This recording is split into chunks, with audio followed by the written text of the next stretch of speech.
I sure do love my weekly dose of emotional trauma.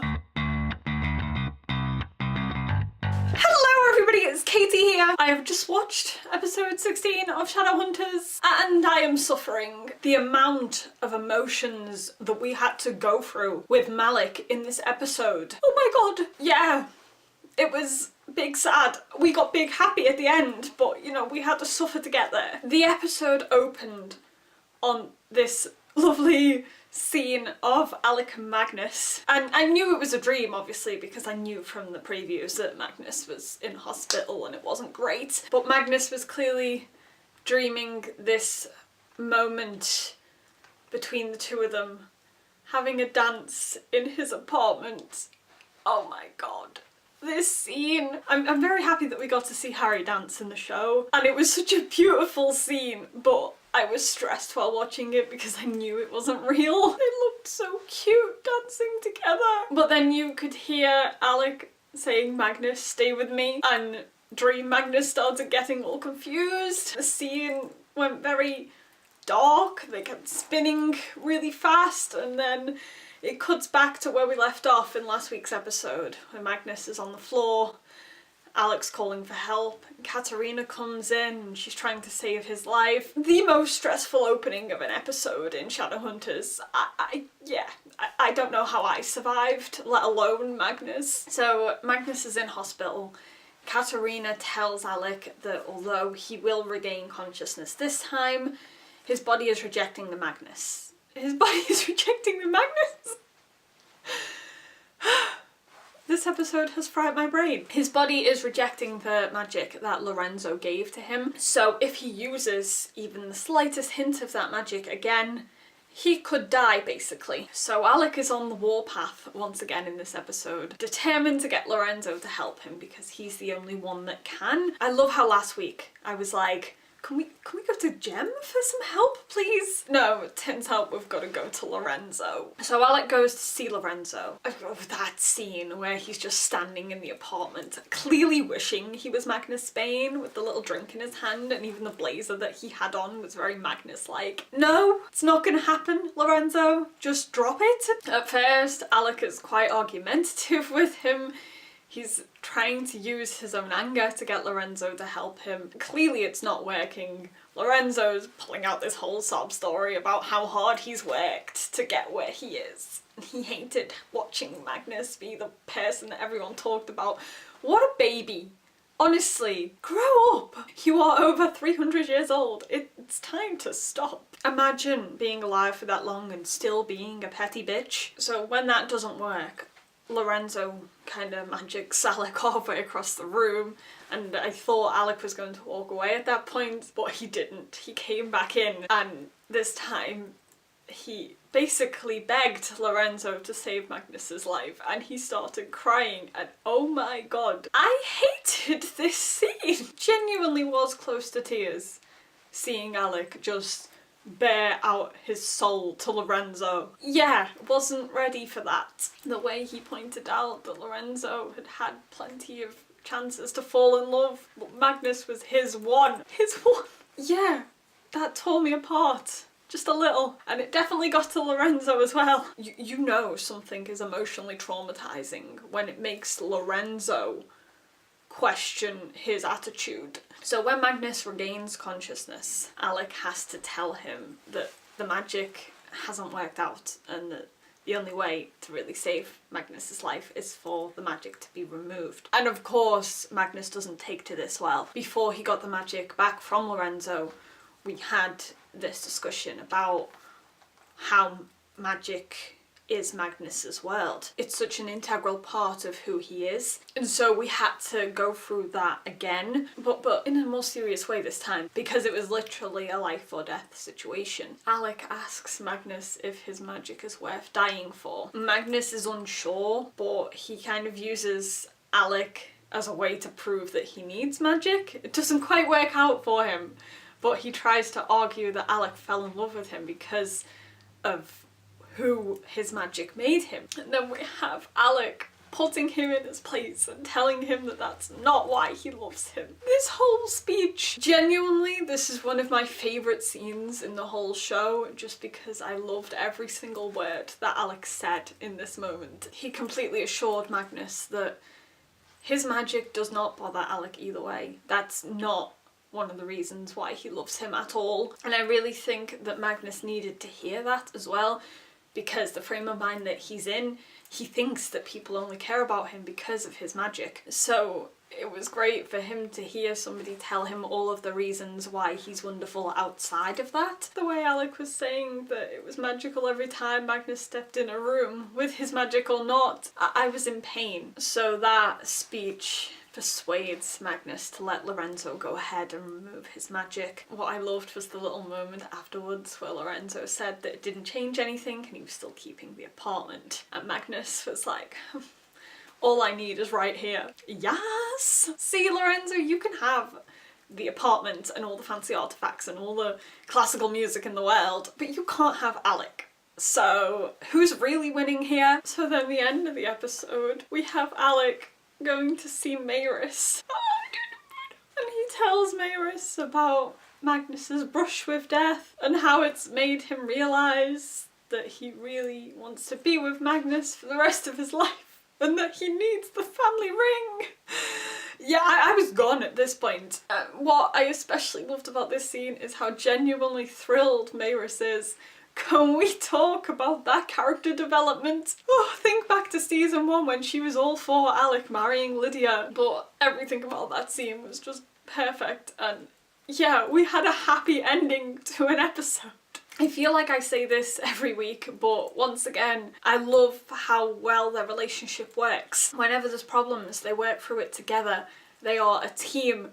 They're just meant for each other. It's meant to be. So overall, MALEC in this episode was absolutely perfect. In terms of Magnus's magic, I still don't know where the storyline's going to go. Asmodeus was mentioned in this episode, so I don't know whether that's making a pathway for Magnus to go and speak to Asmodeus again, but I still do think he will get his magic back at some point. The rest of the episode mainly focused on Clary trying to figure out how to get rid of this rune. She goes to see Magnus at the hospital, and Simon and Izzy are there as well, and Simon's trying to reassure her that it's going to be fine, and she snaps at him, and Jace is there and sees the whole thing. Earlier on in the episode, he was trying to convince her that she wasn't a bad person and this wasn't her and that she'll be fine, but I think when she snaps at Simon, that's kind of like a tearing point for her. She doesn't want to turn on the people that she loves. So Clary believes that the only way to get rid of this rune is to speak to Lilith, because Lilith is the one that put it there. So we have Lilith back in this episode. Simon decides to go and see Cain to try and get him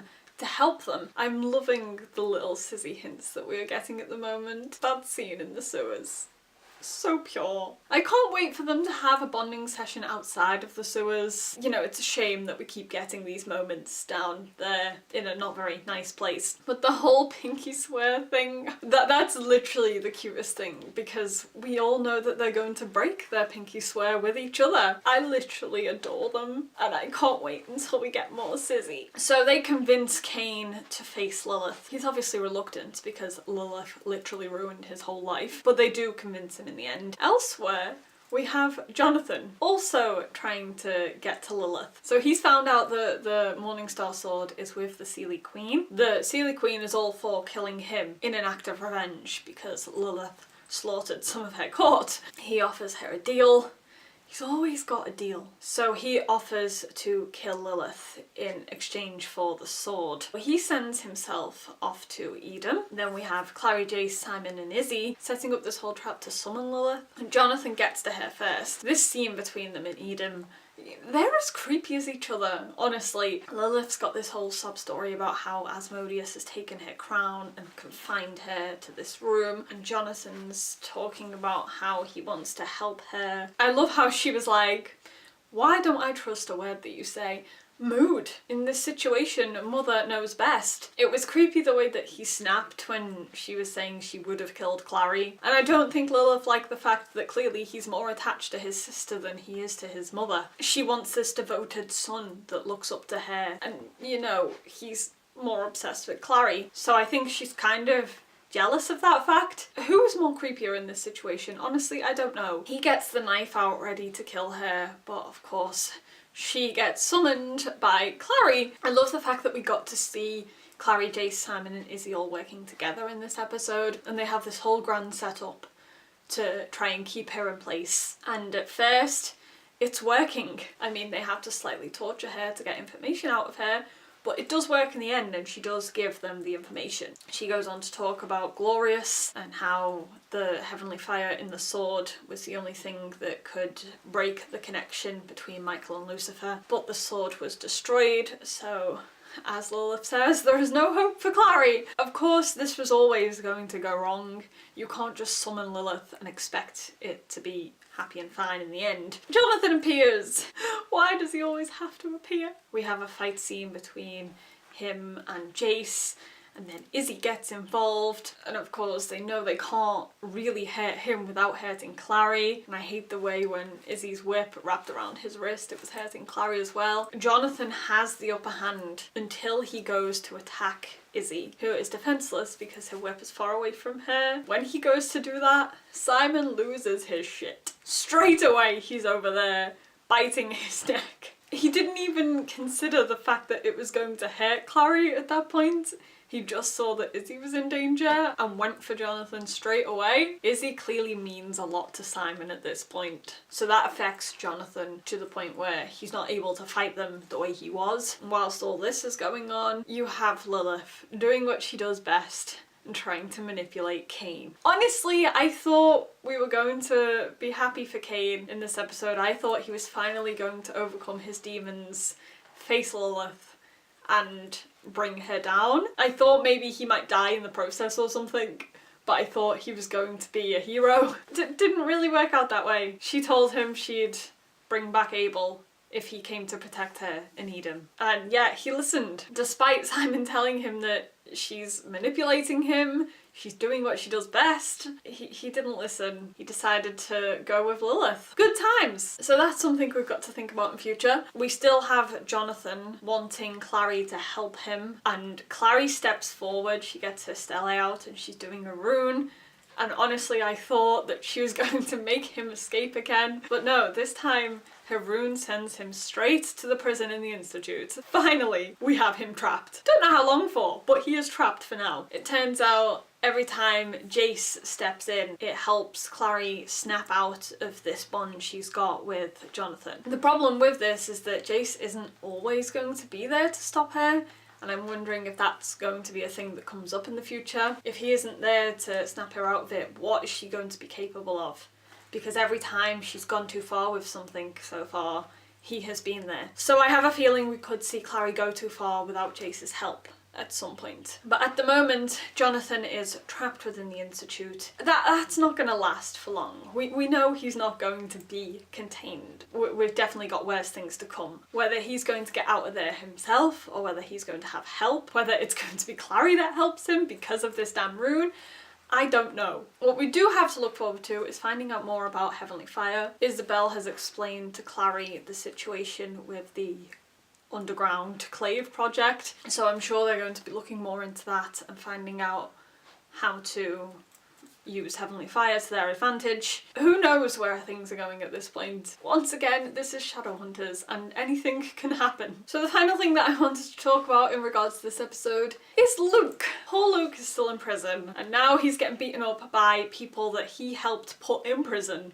when he was a cop. I loved the scene between him and Mayrus. Mayrus is bringing him books to read. She's now the owner of the bookshop that Luke brought her to. Mayrus is so cute. She's just a little bookshop owner now. His son's getting engaged to the love of his life. She's thriving, she's happy. She might not be a shadow hunter anymore, but she's finding her feet and I am proud of her. But I loved how she assured Luke that she wasn't going to leave him. He's determined to go through with this punishment and he didn't want to drag Mayrus into that. He wanted her to have a fresh start and she was like, no, not gonna happen. It's because she likes him. But at the end of the episode, Praetor Scott turns up and gets Luke out of prison so that he can join the Praetor Lupus. Poor Luke gets thrown from one dodgy situation to the next. If it's not prison, it's the Praetor Lupus, which is kind of like a prison in its own way. So God knows what's going to happen to Luke now.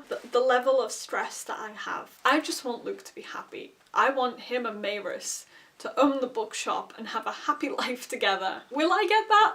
Who knows? So yeah, that was episode 16. So much went down. In terms of writing, I do think this had some of the more beautiful speeches. I really did love the MALEC content in this episode, and I'm excited as to where it's going to go from here. As always, if there are things that I have forgotten to discuss and you want to talk about them, please feel free to leave your thoughts down in the comments. Tell me what you thought of this episode and where you think things are going to go from here. I look forward to more emotional trauma in episode 17. Thank you guys so much for watching. I will see you next time.